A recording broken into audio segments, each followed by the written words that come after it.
And now if we look to the Quran, we'll find that 3%, you just take all the verses in the Quran that are of a legal nature, and then count all the verses of the Quran, take the quotient, and you'll find out that about 3% of them are commands and prohibitions, divine commands and prohibitions.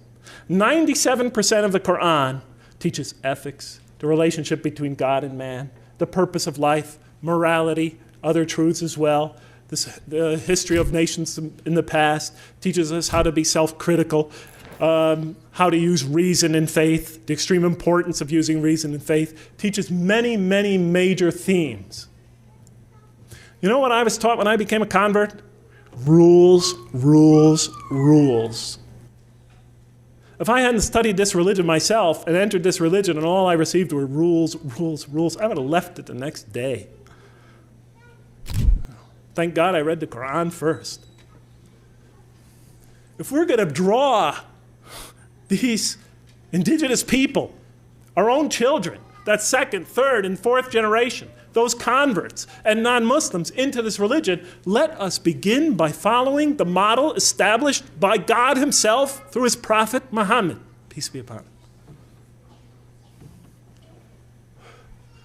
As he once said to Mu'adh bin Jabal on his way to take the dual leadership of the community in Yemen, he said, as you all well know, he said, first teach them that there is no God but God, and that Muhammad is his messenger. And when they have fully understood that, then teach them how to pray. And when they become consistent in that, and they've developed in that fully, then teach them about fasting during Ramadan. And then once they've accomplished that, then teach them what? About paying zakat and making the hajj. And so forth and so on. He said, make things easy for people and do not make them difficult, and inform them of the glad tidings and do not repulse them. I mean, you've all heard it before. You've all heard it before. Do we practice that here? We're trying to win these kids back over to this religion. We're trying to bring a community of people into listening to this religion. And the first thing we do is get them in that door. We tell them, okay, you cover your hair, you do this, give her the gold. Okay, don't do this, don't do that, don't do that. You know, I don't mind telling the people what are the Muslim behaviors or whatever. But that's become we are obsessed with only that. I've attended Friday prayers for 20 years now in this country.